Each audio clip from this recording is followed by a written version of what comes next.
Joining us for this one, then, the Athletic's David Ornstein, Adam Crafton, and our Chelsea correspondent Simon Johnson, who could probably do with a good night's sleep.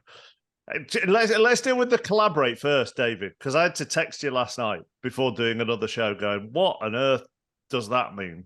That is a very good question. I suspect it means that this has been conducted amicably and that Graham Potter hasn't caused a huge fuss about Chelsea's decision. There's not much he can do about it anyway, but that he's taken it in good grace and that everything has remained cordial and friendly, and he has cooperated with the process that will see him receive a market rate compensation, not for the entirety of the remaining duration on his 5-year contract that was signed in September 2022, and also that he was compliant in and understanding in the process to allow his staff in the majority to stay on behind and manage Chelsea in the interim period while they try and appoint a permanent successor. So I think that is management speak for not throwing the toys out of the pram and going to war with your now former employers. Do you think he'd have had every right to throw his toys out of the pram, Simon? I'm not sure he's that kind of guy, Mark, to be honest. He's a very amenable chap. You can criticise him about a lot of things he's done since taking over at Chelsea, but one of the reasons he was liked by a lot of people at the club was he's a nice guy. He constantly would say in press conferences to us, "I am what I am. I'm not going to be someone I'm not." He's not like previous managers that perhaps would have reacted totally differently. I almost feel like going Antonio Conte, for example, which ended in a legal issue. I also think that Graham deep down would have known that this was coming. He said many times, this can only go on so long. I'm stupid. I know results, etc., etc. And unfortunately, when he went on that brief winning run, which sort of delayed things, I would say, he was unable to build on that with the results against Everton and of course the loss to Aston Villa at home. 5 more drop points, and clearly enough was enough. What's your reaction to it all, Adam? I think quite sad for him in some ways. You know, I mean, we've been kind of eaten up and spat out by this kind of brutal top of the Premier League machine. When you think of what his reputation was 4 or 5 months ago compared to now, I mean, it's a real, just to think of the person before you sort of speak about, we can all speak about the coach and the record, but like to go from being so publicly praised and venerated to now almost to really being quite publicly humiliated, to be sacked after 22 games, about 5 months into a 5-6 year contract. I mean, it is, that must be a really difficult thing to deal with. So, I hope over time that he's able to rebuild himself in the way that David Moyes has, for example, but it's probably the end of his kind of aspirations of being a top Champions League manager, and because that's the way that football works, and that's quite a sad thing. On the timing of this, David, did Chelsea basically think we need to move fast because of what else is out there? In the same way, we did a Bayern Munich one last week, and Ralf Honigstein made the point that Bayern work in a way of they make the move before it goes wrong because they know that someone's available and they want them. Now, I know this has been going wrong, but have Chelsea basically gone, crikey, if we don't go now, there could be a whole load of clubs that get there before us, for whoever it may be? Well, with all due respect to the new Chelsea ownership, Bayern are far more experienced in this sort of thing, and they've got a track record, whereas the Todd Boehly Clear Lake Capital Consortium have never done it before. Obviously, they sacked Thomas Tuchel, but that was in their very early days. But there was some preamble to this because I think Potter was on extremely thin ice around the time of the Leeds United Premier League game that was followed by the Dortmund Champions League match, and he managed to win both of those and secure a stay of execution. But I do think the ownership would have been considering the situation then, despite the fact that their intention was to judge him by years, not months or games. They wanted to give him time. They really do genuinely like him a huge amount as a person. They rate him highly as a coach. But the key thing that they were always saying is that they wanted to see tangible progress, and they've been monitoring it. And previously, the sample size was deemed not big enough. But once he came through that period of games, which included a good win against Leicester, and then there was a really disappointing game against Everton just before the international break. And I think because we all went off after that, it was kind of swept under the carpet. It wasn't given the prominence it warranted. But I think that was extremely damaging for him. And then you come back from the international break and lose so badly to Aston Villa, despite having 27 attempts. There are growing concerns over his judgment and team selection. You've got Liverpool coming up, the massive Champions League tie against Real Madrid. That sample size has got bigger. And then, yes, to your point, managers are starting to find themselves in an increasingly competitive pool because, you know, Tottenham have a vacancy. Leicester, obviously, slightly lower down the table. There's a consensus that Paris Saint-Germain may change this summer, possibly Real Madrid as well. And to my knowledge, one of the areas of thinking inside Chelsea was to steal a march on these rivals, competitors, because they will presumably be fishing in the same pond for the similar kind of candidates, and Chelsea will want to get the best that they can. What did you say? How many chances against Villa? What did you say? 27 shots at goal. Well, so there you go, Adam.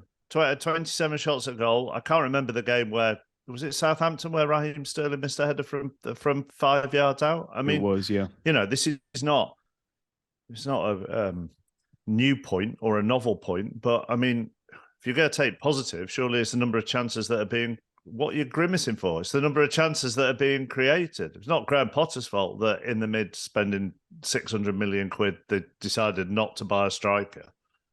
Yeah, but I think the flip side of that, it's interesting you mentioned the Southampton game, because I spoke to someone who works for Chelsea last night, and I was talking about the game they lost 2-0 at Tottenham a few weeks ago, where I watched Chelsea that day for the first time in sort of 4 or 5 Chelsea games. And I thought they were finished then, actually, under Graham Potter, because you were watching them and I couldn't see anything of Chelsea that I used to see from Brighton or from Swansea. I just couldn't see anything Graham Pottery about that team. And I was watching, just thinking, there's a guy stood on the sidelines, but there's no reflection or representation of him in really what's happening on the pitch. In a good way, I mean. Maybe some of the worst, the negative traits that maybe Brighton fans might talk about were there. In terms of the team create chances, I mean, that's always going to happen when you've got players that are better than Southampton players, which is what he had. You know, you're always going to, as Chelsea at home, Southampton, you're going to create chances. Where I think it's quite interesting, and this is where I don't want to sort of create this kind of culture war between kind of the kind of statistical side of football and what go on. Create a big culture war. Go on. Let's create a big culture war. So Graham Potter and the XG kind of thing that went on at Brighton, where it was always they are playing so well, they're creating chances, they're not scoring goals, and they weren't good in both boxes. And that was true. But other managers that get really good performances out of their team, it doesn't happen to them in the same way, in terms of their team being so bad in both boxes so consistently. And there's a point at which, you know, you can say that's unlucky for a few games, but when it becomes a real pattern over a few years, actually, is there, you know, when we talk about him being a nice guy and all of this kind of thing, is he just missing that switch of ruthlessness and clinicalness as a coach, as a person that really makes someone like Jurgen Klopp, Pep Guardiola, Antonio Conte, Jose Mourinho, maybe in previous years, Erik Ten Hag that little level above. And that's a bit more intangible, but is there that element of the players just not being quite inspired enough, quite scared enough, quite switched on enough as a result of that? And I know that's a really hard thing to measure, but that's increasingly the feeling I've got. I mean, it's really interesting when people look at Graham Potter's like period at Brighton. I think like his last 20 games at Brighton, the record was sensational. The win record was like 60% in the Premier League. If you actually look at, I think it was around 20, 25 games before that, the win record was about 12.5%. And you start to then think, well, which one is the actual pattern and representation of Graham Potter's level when the patterns veer so much all the time? And that's kind of what happened at Chelsea. He started well and then kind of really, really tailed off. And you can't have those periods of form at a huge club like Chelsea. You just can't get away with it in the way that at Brighton you can maybe say, okay, we're going to finish 14th instead of 11th in the first season. You just can't do that at Chelsea. First of all, what kind of guy do they want, David, do you think? And how are they balancing short-term and long-term? Because, I mean, are they looking for someone who might win them the Champions League this year and get them into the top half? Or are they looking for whatever happens this season happens, but this is our project and we're looking for the next 3 years, 4 years, 5 years? Well, I certainly don't think the win us the Champions League and finish in the top half is guaranteed, because it's being stressed to us that this is going to be a full, thorough, exhaustive, diligent process that is unlikely to produce a quick appointment. And that despite understandably tons of reports already being out there about favourites, candidates, they will always, like most clubs, have a wider list of candidates for potential future managers. But I don't think they've finalised it for this process yet. I also am assured there's no firm favourite right now. And that indicates that you could see Bruno Saltor and the rest of the staff that stayed behind remain in charge for a considerable period, maybe even to the end of the season. Don't forget, this ownership have now undertaken 2 managerial changes in less than a year in charge, and the patience among the fan base might start to wear thin with them quite quickly if they don't get this right. There could be more availability in the summer if, for example, Nagelsmann is one that they really are going to have conversations with and potentially take forward. There are some quite strong suggestions that he doesn't want to start up again until May, June, which means that clubs like Chelsea, Tottenham, maybe Real Madrid and Paris Saint-Germain will have to wait. And then to your point on the qualities and what they're looking for, definitely given the heavy frontline involvement of the front-facing owners in Todd Bowley and Bedad Egbali, alongside the sporting directors they've put to lead the football project, who are Lawrence Stewart and Paul Winstanley. They are so sort of hands-on, roll your sleeves up, get involved, that somebody is going to have to fit into that sort of collegiate, collaborative atmosphere. And I think they like that about Graham Potter. I'm not calling this person a yes man, but some of these big name managers with major personalities and a desire for sort of control and authority, that's perhaps how they viewed Thomas Tuchel. I'm not saying that I know they did, but clearly he's in that elite bracket and will want to have control over a lot of decision-making unilaterally. Might not suit them as well as somebody at sort of Potter's level. And that means they're sure to speak to a number of candidates, and it might not end up going the way that everybody thinks. However, on top of those qualities, most of which Potter exhibited, I do think somebody that can genuinely compete for the biggest honours and has perhaps shown that, not necessarily won them en masse, but has shown that they have been in that bracket or that they've got credible evidence of being able to get there, which with reflection and the point that Simon's making about the fan base expectation.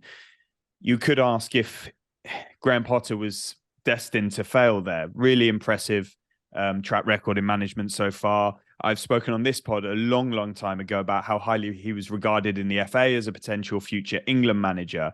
But clubs like Chelsea seem, by and large, only to succeed when they bring in that top level of coach, which is a relatively small bracket. And it does raise the question, well, how do you get there then? If there's, you're only able to turn to them. But perhaps there are some intermediary options. We're seeing impressive rising stars around the game. Ruben Amorim is one who's being mentioned a lot in various dispatches. He'll cost them £17 million, apparently. I think it's come down to I think it's come down to 16 million euros at this point in time across the span of his contract. It's been reducing, but yeah, it will be expensive. Although you'd pay much more for a player. Roberto De Zerbi at Brighton is very highly rated. I'm not sure if Chelsea would go there with Brighton again, and whether he will actually be let go after just a year in charge.